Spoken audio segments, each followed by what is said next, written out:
Hi there. I'm Lynn. Yeah, the bartender. My sister told me I wasn't elegant enough to be at her wedding. She erased me from the guest list, from the family group chat, even from our childhood home. What they didn't know? That house? It still had my name on the deed. They called me just a bartender, but why were they all so eager to move into the mansion I paid the taxes on? They pushed me out quietly, hoping I'd stay silent. But what happens when the one you underestimated finally says no?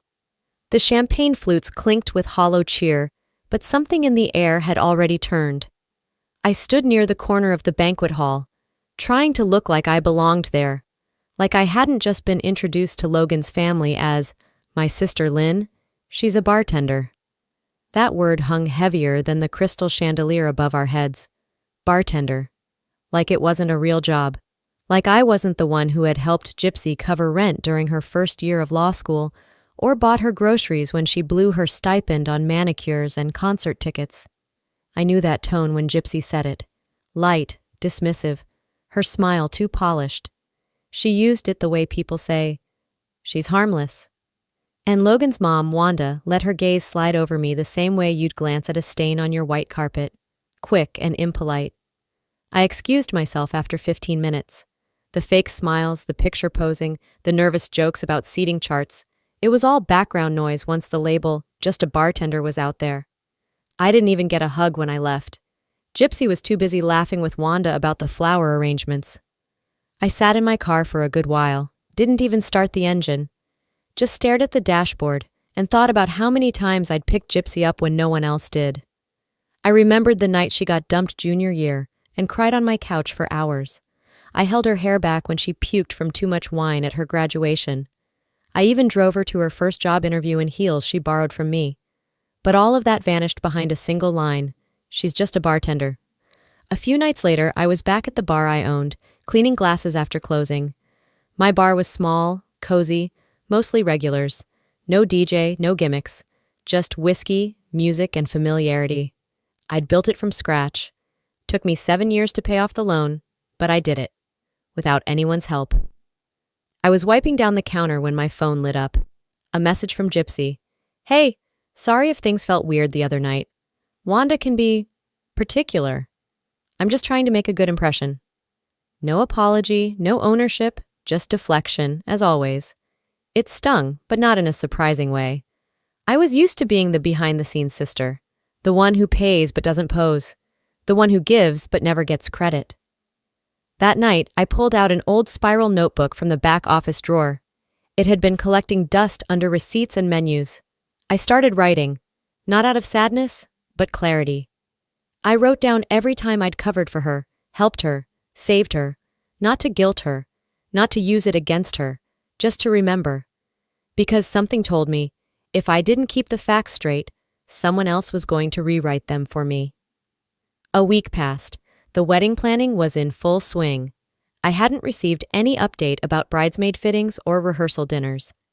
When I texted Gypsy to ask about it, she replied, "We're still finalizing the list. It's been chaos." Right. The following Saturday, I drove over to drop off a box of things she'd left at my place months ago. When I got to her apartment, the door was cracked open. I heard voices, Wanda and Gypsy again. I mean, you don't want your big day cluttered by, people who don't exactly fit the vibe, Wanda said. Gypsy didn't respond, at least not loudly, but I didn't hear any protest. No, "Mom, stop," or "She's my sister," just silence. Complicit, cowardly silence. I didn't knock. I left the box at her doorstep and drove home. That night, I stayed up late going through old photos, birthdays, road trips, inside jokes. I paused on one, the two of us at a state fair, cotton candy in hand, laughing so hard we cried. That was before law school, before the Callahans, before vibes mattered more than people. I didn't cry, but something in me hardened, like a door quietly closing from the inside. The next morning, I got a call from one of our cousins, Krista. She sounded awkward. "Hey, just a heads up. Gypsy told Aunt Leah that you're not really coming to the wedding. She said you've been busy with, bar stuff." I clenched the phone. "Did she now?" "Yeah, I just wanted you to know. Thought maybe it wasn't true." I thanked her and hung up. I didn't feel rage. Not yet. Just something cold and steady forming underneath my ribs. Later that week, while I was placing a liquor order, another message popped in from Gypsy. Just confirmed the venue. It's going to be stunning. Wanda's covering most of it. I can't wait for you to see it. If you can make it. If I could make it. That was the moment I realized this wasn't just about a wedding. This wasn't about tablecloths and champagne flutes. This was about rewriting roles, erasing history. She was positioning herself as the woman from the clean slate family, not the girl raised on discounted groceries and second-hand uniforms. And in that version of the story, there was no room for me. I didn't respond. Instead, I opened my calendar, highlighted her wedding date, and wrote 2 words in red: stand by. I didn't know what I'd do yet, but I wasn't going to beg for a seat at a table I built for her in the first place. I didn't have a plan. Not yet. But the longer I stared at that red ink on my calendar, the more certain I became of one thing. I wasn't going to pretend like this was normal, like it didn't hurt, like being excluded from my own sister's wedding was just a simple misunderstanding. It was the following Thursday. I had just finished wiping down the tables at the bar, my body tired but my mind wound tight. The dinner rush had ended. A soft hum from the fridge compressor and the occasional honk from the street outside were all that filled the quiet. Then my phone rang. It was Gypsy. I stared at the screen a moment longer than usual before I answered. "Hey," I said, neutral. "Hey," she replied, drawing it out like this was a casual check-in, like nothing between us had shifted. "So, I wanted to talk to you about the wedding." My stomach tensed.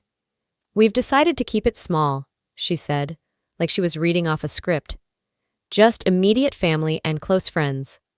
I stood there, still holding a towel, my hand frozen mid-wipe. Aren't I immediate family? There was a pause, so quick you'd miss it if you didn't know her.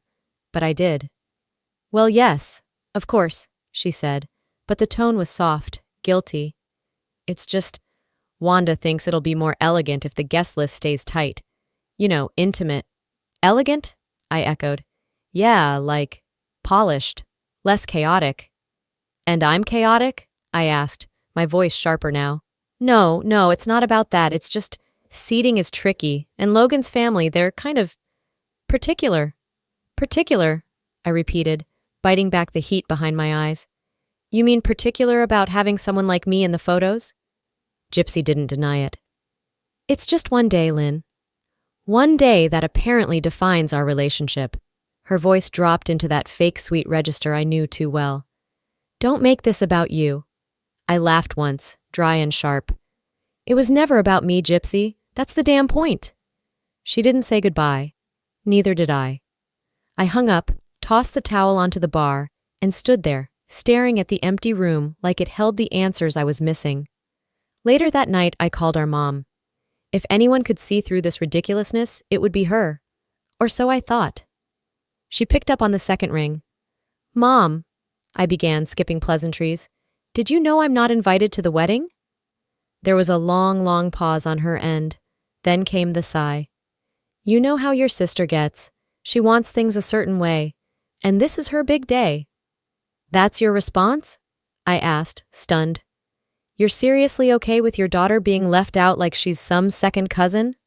"I'm not okay with it," she said quickly, but her tone was already retreating. "But I understand it. She's under pressure, Lynn.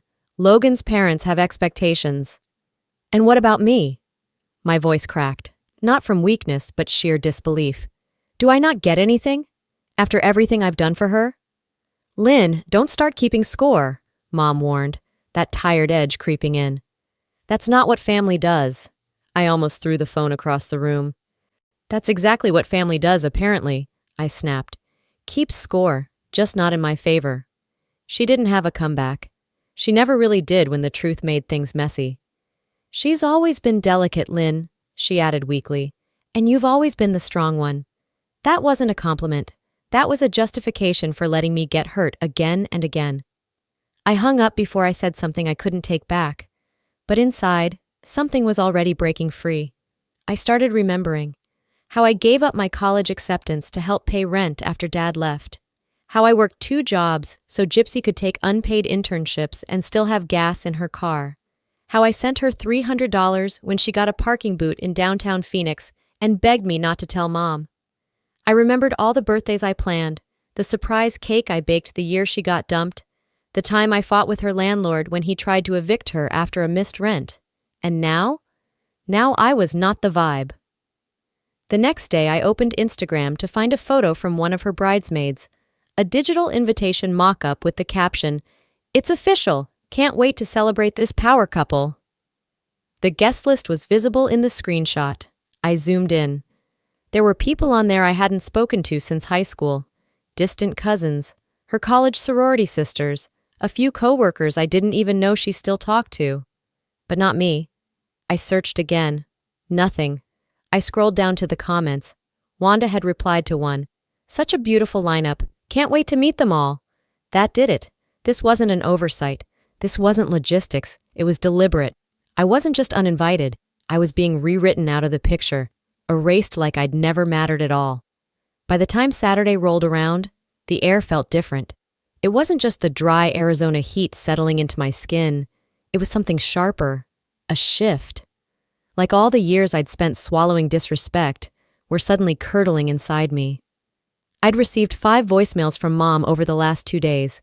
She didn't mention the wedding fallout directly, just her usual passive-aggressive tactics. "Call me when you're less dramatic," or "Don't let this silly thing come between sisters." That kind of denial had always been her brand. But this time, I responded. I asked her to meet me at a cafe just outside Old Town, halfway between her condo and my bar. I chose it for the neutral ground. Bright walls, friendly waitstaff, and coffee that tasted like someone cared while making it. She arrived 10 minutes late, wearing that look she always wore when she needed something, but didn't want to admit it. Tight smile, manicured guilt. "Hi, sweetie," she said, sitting across from me like nothing was broken. "You look tired." "Long week," I said, keeping it curt. After a few sips of iced tea and small talk about weather and traffic, she finally got to it.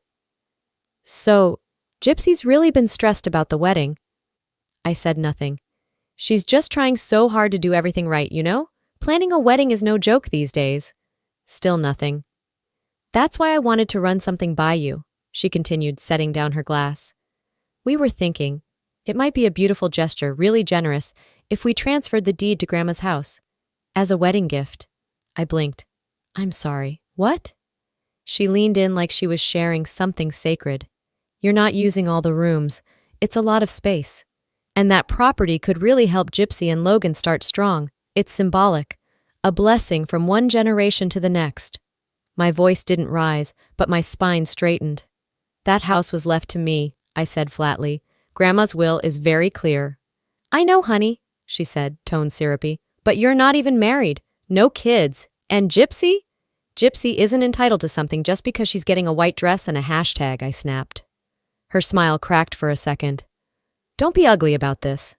"I'm not being ugly. I'm being factual," I said. "And let's be real, Mom. You didn't care about that house until Gypsy found out it was paid off." Her mouth opened, then closed. I stood up, left a 20 on the table, and said, "That house is not a gift. It's mine. And the fact that you even suggested it tells me everything I need to know." I didn't wait for her to follow me out. I drove straight to the house. The sun was brutal, casting sharp shadows along the stucco walls. As I turned into the driveway, I noticed a silver SUV parked just outside the gate. Strange. I stepped out of my car and heard voices from the backyard. Male, professional. Curious, I walked around the side of the house and nearly froze. Russell Callahan, Logan's father, was out back with a man in a polo shirt and khakis, holding blueprints. "The pool area has to go," Russell was saying. "We'll expand the patio here, maybe add a fire pit. Logan's wife deserves something timeless." I didn't move. They didn't even see me. They were planning renovations, on my house, like I was already gone, like I never existed. Russell clapped the guy on the back and said, "Let's get preliminary numbers by next week. I want this locked before the ceremony." Before the ceremony. I walked away before they noticed me. I couldn't trust my voice yet. That evening I called Krista. If anyone would shoot straight, it was her. "Hey," I said, pacing the kitchen with a beer in my hand. "You got a minute?" Please, she muttered. This family always gives me something to drink over. I laughed, but only a little. I need to ask you something. Were you ever officially invited to the wedding? She snorted. Not after the bridal brunch.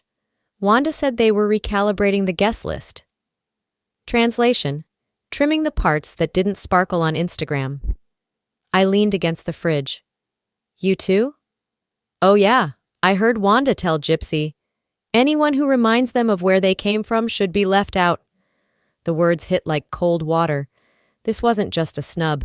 It was erasure, carefully curated, deliberate. This isn't personal, Krista added. It's strategic. You're not just a bartender to them, Lynn. You're proof. Proof that their fairy tale is fake. I didn't reply. I didn't need to. That night, after I locked up the bar, I went home, opened my laptop, and logged into the county assessor's site. I pulled up the property deed. My name stared back at me in bold. Lynn Delaney, sole owner, no liens, no shared titles. I clicked through the PDFs, scanned the notarized documents, and smiled. They wanted a wedding gift? They'd get one they'd never forget. I closed the laptop slowly, like the weight of the screen held the weight of the decision I'd just made. I didn't slam it. I didn't pace. I just sat there in the dim light of my office, the hum of the ice machine in the back of the bar playing like white noise in my ears. Then the phone rang.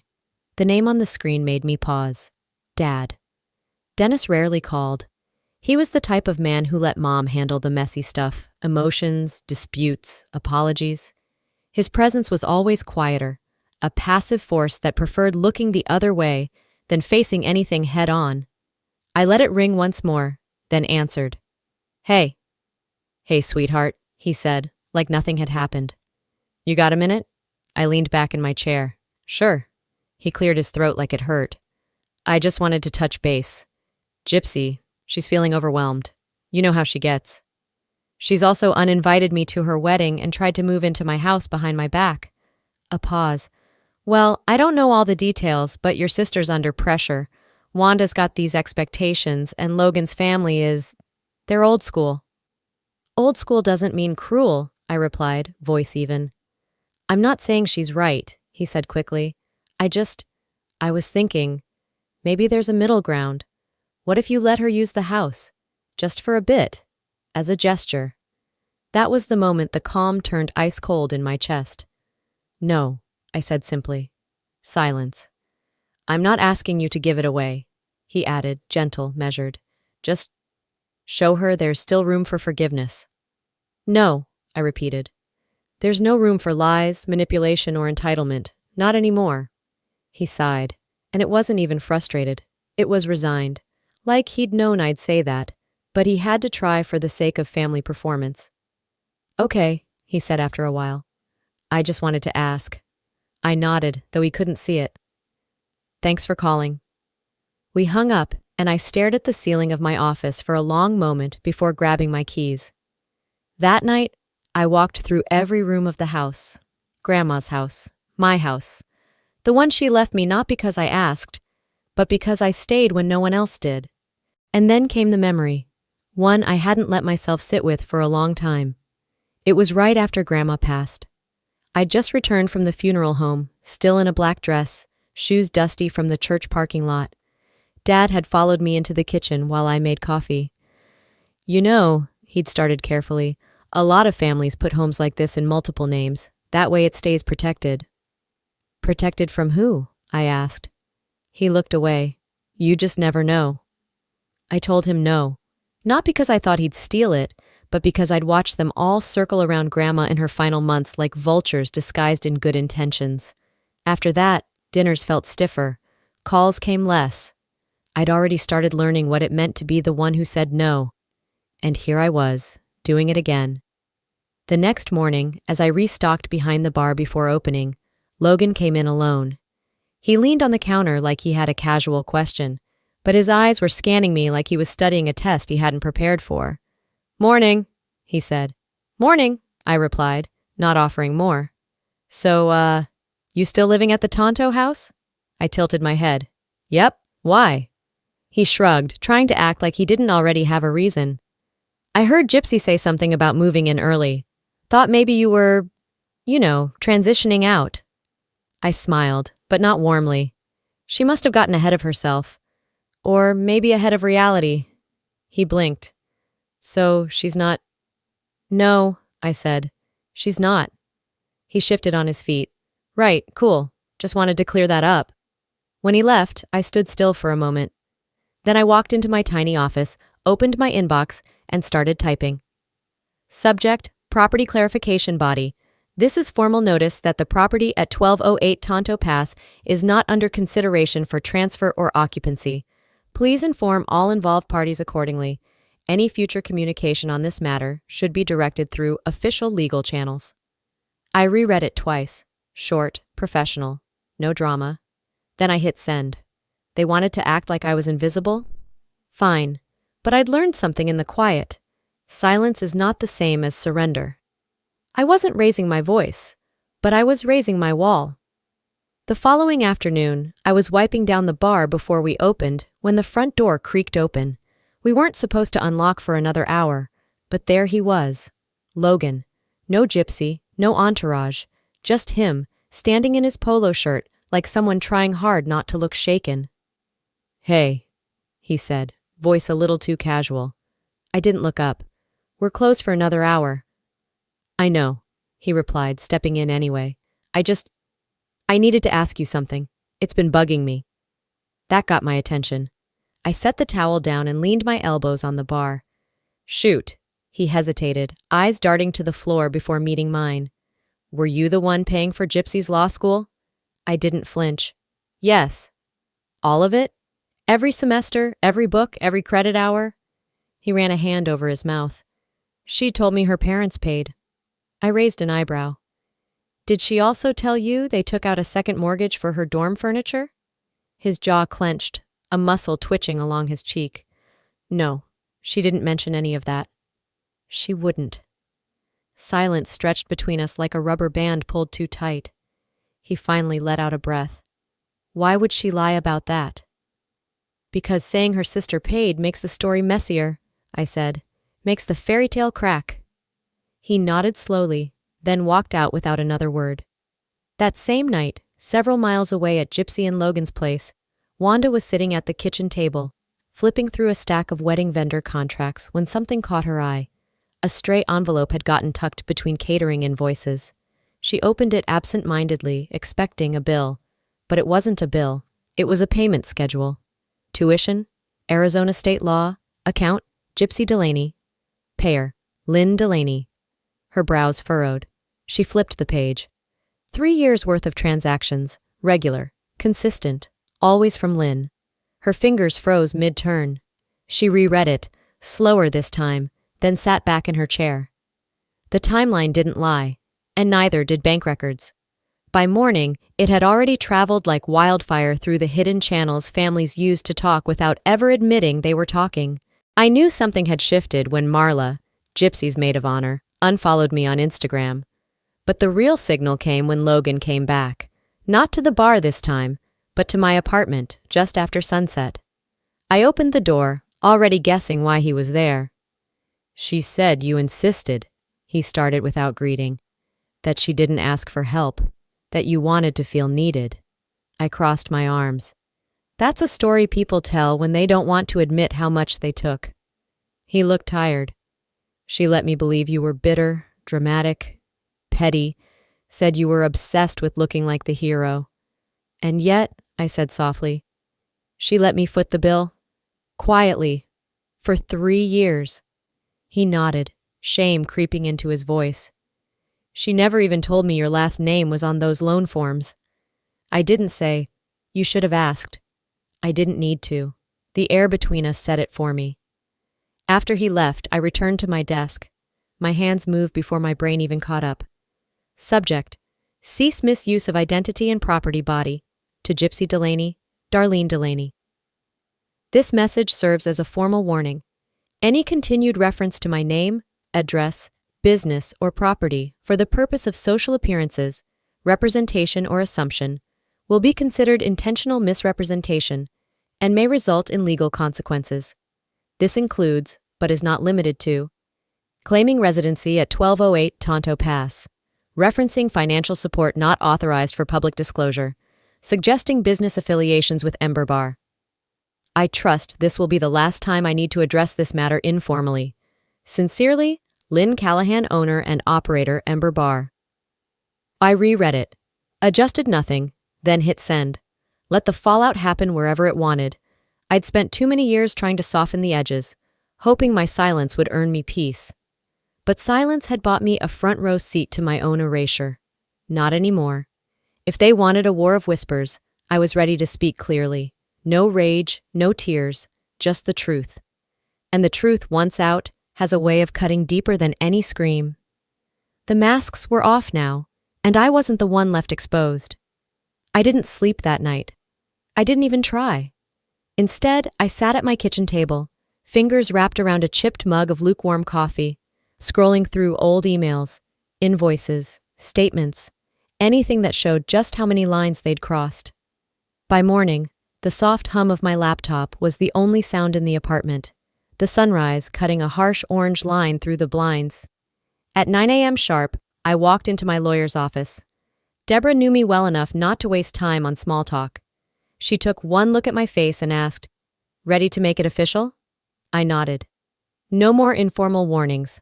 I want to rescind all implied access, permanently." She raised an eyebrow, then motioned to her assistant. "Get the property revocation forms and draft a cease and desist." Within 20 minutes, we had 3 identical envelopes, each addressed and ready: Gypsy Delaney, Darlene Delaney, Wanda Harrison. Inside, the letter was crystal clear. No access, no occupation, no use of likeness, address, or implication of connection. Everything was covered, from the house to my name. I signed the bottom with a sense of finality I hadn't known I needed. The copies were sealed and sent. That should have been enough. But it wasn't. Because 2 days later, I got a call from my bank. "Hi, Miss Callahan. We're calling to confirm a private loan application under your name. It triggered a verification because of mismatched contact information." I felt my stomach drop. "What loan?" I asked, already dreading the answer. "A $25,000 personal line of credit, digitally signed 3 months ago. But it was never finalized. The system flagged it when someone tried to reapply last night." I asked for a copy. When it arrived, I opened the PDF and stared at the signature. It wasn't mine. It was close, my name, my cursive, but the C in Callahan was off, the angle wrong, a forgery, Gypsy. She hadn't just manipulated the narrative, she'd manipulated my identity. My hand shook as I forwarded the document to Deborah. She called within minutes, already furious. "This is bank fraud. We'll press charges if you want to move forward." I didn't respond right away. I just kept reading the fake form, the way someone stares at a betrayal that's too intricate to be spontaneous. This took time. This took planning. And while I processed that truth, the internet started to burn. It began with a screenshot, a post on Reddit from someone who went to high school with Gypsy. The caption, "So grateful to my parents for gifting us our dream house # wedding bliss." The house was mine. The photo was recent. People started asking questions. One user dug deeper, found public property records, and posted the deed, with my name highlighted. Then someone tagged the Ember Bar account. I didn't reply. I didn't argue. Instead, I reposted the deed on my own profile and typed one line beneath it. "No lies live long." The post went viral. People started DMing me, some curious, some cruel, a few sympathetic. But I didn't care about sympathy. I cared about facts. And the facts were finally speaking louder than Gypsy ever had. The following week, wedding invitations began landing in inboxes and mailboxes across Scottsdale. Each one carried a small white insert card. "Please note the wedding venue has changed due to unforeseen circumstances." Translation? They'd lost the house. They could no longer fake their way into it. That evening, as I was closing up the bar, my phone buzzed. Wanda. I debated ignoring it, then picked up. "This is cruel," she snapped. "What you're doing to Gypsy, it's spiteful, vindictive." I didn't yell. I didn't curse. Instead, I said calmly, "Cruel was pretending I didn't exist while cashing checks from my account." She paused, then hung up. Good, because for the first time in years, I wasn't just reacting. I was setting the pace. They built a fantasy on my silence, and now I was answering with facts. No rage, no scream, Just a line they couldn't step over anymore. They took my kindness for silence, so I answered with signatures instead of screams. The fallout didn't wait for a quiet hour. It crashed through the doors of my bar 10 minutes after the Friday rush began. I was behind the counter, pouring a rye on the rocks for a regular, when the door slammed open. I didn't have to turn around to know who it was. The tension in the room shifted. Conversation stalled. The clink of glasses froze midair. Gypsy's heels clicked across the floor like gunshots. "You ruined everything," she screamed. She was red-faced, mascara smudged and shaking with fury. Her voice sliced through the room, leaving a heavy silence in its wake. I set the drink down gently and walked out from behind the bar, wiping my hands on a towel. "You want to do this here?" I asked, my voice low but steady. "You embarrassed me online, got me kicked out of my own venue. Logan won't even look at me anymore." I didn't flinch. "You embarrassed yourself. I just stopped covering for you." Her mouth twisted. "You always had to be the martyr, didn't you?" "No," I said. "I was just the one paying the bills while you played make-believe." Her eyes darted to the crowd watching. "You're a bitter bartender. That's all you'll ever be." "And yet I own the house you tried to steal," I replied coolly. "Guess being just a bartender comes with perks." A few chuckles rippled through the room. She spun around and stormed out, but not before hurling one last dig. "You'll die alone, Lynn." I didn't respond. She wanted chaos, a breakdown, a scene. I gave her boundaries. Later that night, just as I was locking up, I saw a shadow at my gate. Darlene, waiting like a ghost from a past I no longer served. She wore a trench coat too heavy for the evening heat, arms crossed like she was holding herself together. "Can we talk?" she asked. I didn't move to open the gate. "You're already here." She stepped closer to the bars. "I just wanted the family to look good, for once." I tilted my head. "You mean you wanted the illusion of family to look good?" "Lynn," she whispered, "you turned Logan against her. You've destroyed her." "No," I said. "He saw the truth. I just stopped hiding it for you." She blinked, searching for another excuse, another lie, something to put the weight back on my shoulders. But I had nothing left to carry for her. "I never wanted it to come to this," she murmured. "And yet," I replied, "here we are." She left without another word. The next morning, Scottsdale's social media pages exploded. Photos from Wanda's last-minute bridal brunch were everywhere. A half-empty venue, a fake floral arch, a distant cousin mid-toast standing with a shaky champagne flute and saying, "You should be ashamed, Gypsy. All of you." The post went viral. Hashtags followed. #fakebride, #barsistertruth, #thankslynn. I didn't share a word, didn't repost a thing. But my bar's Yelp page got 20 new 5-star reviews in 2 hours. By the time Sunday rolled around, Ember was packed. Not for the drinks, though those helped, but because people had started seeing the full picture. The woman they tried to write out was the one holding it all together. That evening, I sat on my porch with a glass of red and my laptop. Notifications pinged nonstop, but I ignored them. Instead, I opened a spreadsheet titled Expansion 2025, a new patio, extended hours, maybe even live music on weekends. Then, a text from Logan popped up. "If you need an investor, I'm in. No strings, just respect." I didn't respond immediately. I just stared at it, letting the quiet of my home wrap around me. It wasn't about revenge anymore. It was about rebuilding. Louder, stronger, clearer. They thought I'd break, but I just rebuilt. Louder. The cursor blinked beneath Logan's message, slow and steady like a soft pulse. I let it sit there for a while, untouched. No pressure, no expectations. Just a quiet moment of something I hadn't felt from him, or really anyone, in a long time. Respect. Not performative, not conditional. Just quiet, unforced, and real. 3 days before the wedding, everything around me felt like it was holding its breath. The sky, heavy with unspilled rain, hung low over the city. Inside, that same pressure mirrored itself in people's silences, in the way conversations faltered when I entered a room, in group chats that had once lit up my phone, but now sat in silence, unread and unfinished. The hush didn't bother me anymore. I had outgrown needing noise. That morning, instead of a text, Logan knocked on the back door of the bar. He knew better than to use the front. I opened it and stepped aside without a word. The familiarity of it struck me. How many times had we done this before? Not dramatic entrances, not grand declarations, just showing up. He looked worn, not broken, not confused, just tired, like someone who'd finally run out of the energy to keep carrying a lie. "I canceled the wedding," he said. His voice didn't shake. I didn't blink, didn't flinch. I just looked at him and waited. "She lied," he continued, "about everything, her job, the tuition debt, the house she said her aunt left her, even the savings she told me we had. Wanda tried to cover it up, said it would blow over, that if we had a beautiful wedding, everything else would fall into place." He exhaled like it had taken him a week to find the courage for that breath. "I thought you were bitter," he added. "I told myself that you were angry and couldn't let go of the past, but you were just honest. That's the part I didn't want to look at." I let his words land, not pushing them away but not clinging to them either. Then I nodded, once. "I loved who I thought she was," he said, voice low.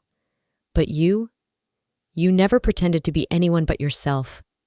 And you," I said, "finally stopped pretending you didn't know the difference." He didn't try to explain further. Didn't reach for my hand. Didn't stay longer than he needed to. Just said, "I'm sorry," and left. And that was enough. Later that day, my phone buzzed. "Darlene, Gypsy won't leave the bed, says she's lost everything." I typed out a reply. She threw everything away. Then I sat there staring at it. My thumb hovered over send, but instead, I hit delete. Some things didn't need to be said.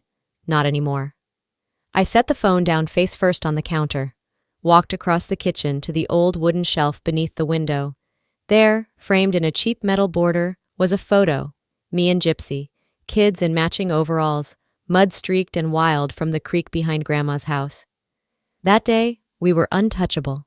Before secrets, before betrayal. I took the frame down gently and placed it in a drawer.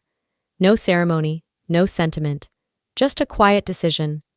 Some memories need time in the dark to stop hurting. Maybe one day they'd make sense. Or maybe they wouldn't. Either way, they didn't belong on display anymore.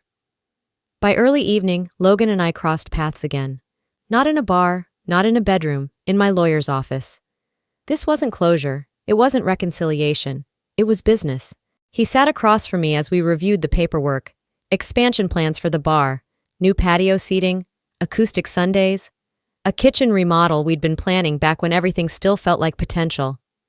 He signed the agreement without hesitation and slid it across the table. "You believed in her," I said. "I don't blame you for that." He looked at me then, not with apology, but something closer to clarity. "I believe in you now. That matters more." There was no dramatic moment, no hug, no tension, just two people finally seeing each other without the fog of illusion. That night, I climbed up to the rooftop of Ember Bar. The sun was slipping low, painting the edges of the city gold. The breeze carried the first real chill of the season, the kind that signals the end of a long, exhausting summer. I leaned on the railing, glass of water in hand, and watched as the city lights flickered on one by one. Down on the streets, the world kept moving. No one knew what the day had meant to me, and that was okay. For years, I'd convinced myself that peace would come the moment I was welcomed back into the rooms I'd been pushed out of. That one day, they'd understand me, accept me, let me back in. But standing there, the city stretching out before me, I realized peace wasn't about being let back in. It was about not needing those rooms at all. Let them rewrite their stories. I wasn't in them anymore. I was writing my own.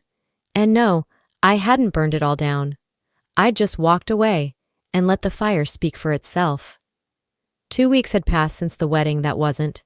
There were no phone calls, no backhanded texts, no cryptic family group chats lighting up with passive-aggressive quotes. Just silence, and it was the kindest thing they'd ever given me. The day Gypsy was supposed to become Mrs. Logan Callahan came and went like any other Saturday. I spent it restocking bottles, scribbling cocktail ideas in my notebook, and serving drinks to a packed house that didn't care about curated guest lists or Instagram-worthy vows. They cared about laughing, about the right pour, about being seen. No one asked about her. No one whispered around me like they used to. It was like the universe had quietly decided to match my energy. No more performing, no more pretending. The truth had done its job. And now, I had mine. Krista dropped by the next morning with fresh bagels and the kind of hug that doesn't ask for anything in return. "She's back with your mom," she said over coffee. "Haven't seen either of them at the store in days." I just nodded. No witty reply, no biting remark. Apparently, Russell had stepped back from all things Callahan. Wanda had turned her focus toward local charity events, still smiling, still networking, still pretending her legacy wasn't unraveling thread by thread. The house sat empty. Sometimes I drove by it on my way to the supplier. The yard was overgrown, the shutters half closed. It looked like a forgotten stage after the actors had gone home, and that suited me just fine. A week later, we hosted brunch on the new patio. Just a few tables, mismatched chairs, string lights from Etsy I'd strung up myself. Krista came again, this time with her partner and their twins. A couple of my cousins showed up too, the ones who had quietly distanced themselves from the drama, but never from me. Even Logan dropped by, not with flowers or apologies, but with a signed vendor contract and a fresh batch of coffee beans from a roaster downtown. We toasted with black coffee and scrambled eggs. It wasn't glamorous. It was better. Real. Simple. The kind of morning you don't post about but remember anyway. "You okay?" Krista asked me once the tables were cleared and the laughter died down. "I'm good," I said, and meant it. She smiled. "You look it." That night, after everyone had left and the patio lights were turned off, I went upstairs to my apartment. There was a box in my closet I hadn't touched in years. It held old photos, drawings, notes passed between us in middle school, a charm bracelet we both wore until Gypsy traded hers for something more adult. I didn't open each item. I didn't cry. I just placed one more thing in it. The wedding invitation, the one that never had my name on it. Then I closed the lid, slid it to the top shelf, and left it there. I didn't do it out of anger. I did it to remember. Because forgetting isn't healing, it's erasing. And I wasn't erasing anything anymore. Not myself. Not the past. Just placing it where it belongs. Behind me. I didn't need revenge. I just needed to remember who I was. And this time, I'm not forgetting. Sometimes, standing up for yourself doesn't look like a fight. It looks like silence, boundaries, walking away, without needing anyone to chase you. I used to think family meant unconditional love, that no matter how much I was overlooked, if I just kept showing up, kept giving, kept sacrificing, maybe one day they'd see me. But here's what I've learned. You don't have to burn yourself down to keep someone else's version of family warm. You are allowed to be the one who says enough. You are allowed to protect what you've built, even if it means letting go of people you thought would always be there. And to anyone watching this who's ever been erased, used, or made to feel small, you are not invisible. You are not overreacting. You are not just a bartender or just anything. You are the author of your own story. And sometimes, the bravest thing you can do is simply to stop apologizing for writing it your way. Now, I'd love to hear from you. Have you ever walked away from a relationship or a situation that no longer saw your worth? Do you believe cutting ties can be an act of love for yourself? Let's open up in the comments, share your story, your thoughts, or even just where you're watching from. If this video spoke to you, type 1 in the comments to let me know it reached you. If it didn't, I want to hear that too. Tell me why. It helps us grow. And if you're comfortable, drop your city or state. I'd love to see where you're tuning in from. And hey, if this kind of story resonates with you, if you believe in truth, family, and healing, don't forget to subscribe to this channel for more real, raw stories that hit home. Thanks for watching.